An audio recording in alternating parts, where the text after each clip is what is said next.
បងប្អូនពេលនេះកូនខ្លាចាប់បាន2នាក់ហើយនៅឡើយតែមេខ្លា07បុគ្គលដែលអះអាងថាជាកូនខ្លារបស់សមត្ថកិច្ចពេលនេះត្រូវបានអាវុធហត្ថរាជធានីភ្នំពេញឃាត់ខ្លួនបានហើយបុគ្គលម្នាក់ឈ្មោះរតនៈពិសាលអាយុ17ឆ្នាំ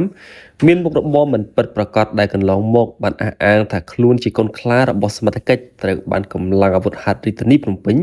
ឃាត់ខ្លួនបានហើយនៅល្ងាចថ្ងៃទី28ខែកក្កដាឆ្នាំ2026បុគ្គលខាងលើត្រូវបានបញ្ជូនទៅកងរាជអាវុធហត្ថរាជធានីភ្នំពេញដើម្បីចាត់ការតាមនីតិវិធីគួររំលឹកផងដែរថាបុគ្គលឈ្មោះរតនៈពិសាលរួមជាមួយនឹងបពពួកបានអះអាងថាជាកូនរបស់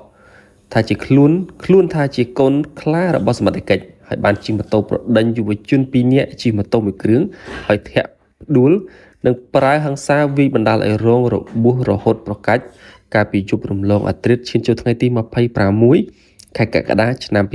2026ស្ថិតក្នុងសង្កាត់ទន្លេបាសាក់ខណ្ឌចំការមនរាជធានីភ្នំពេញចំណែកកូនខ្លាទី2ត្រូវបានកម្លាំងជំនាញព្រហ្មទណ្ឌឃាត់ខ្លួនជនសង្ស័យជាក្មេងទំនើងម្នាក់ដែលមានការផ្សព្វផ្សាយថាជននេះបានអះអាងខ្លួនថាជាកូនខ្លារបស់រាសនាម07ក្រោយបានចូលរួមប្រើហិង្សាទៅលើយុវជនម្នាក់កម្លាំងនគរបាលជំនាញព្រហ្មទណ្ឌនៃស្នងការដ្ឋាននគរបាលរាជធានីភ្នំពេញសហការជាមួយកម្លាំងសមត្ថកិច្ចនៃអធិការដ្ឋាននគរបាលខណ្ឌចំការមនបានធ្វើការស្រាវជ្រាវនិងឃាត់ខ្លួនជនសង្ស័យម្នាក់ទៀតដែលពាក់ព័ន្ធករណីហិង្សាទៅលើយុវជនម្នាក់បណ្ដាលឲ្យរងរបួសកាលពីយប់ថ្ងៃទី26ខែកក្កដាឆ្នាំ2026នៅចំណុចផ្លូវលេខ466សង្កាត់ទន្លេបាសាក់ខណ្ឌចំការមនរាជធានីភ្នំពេញ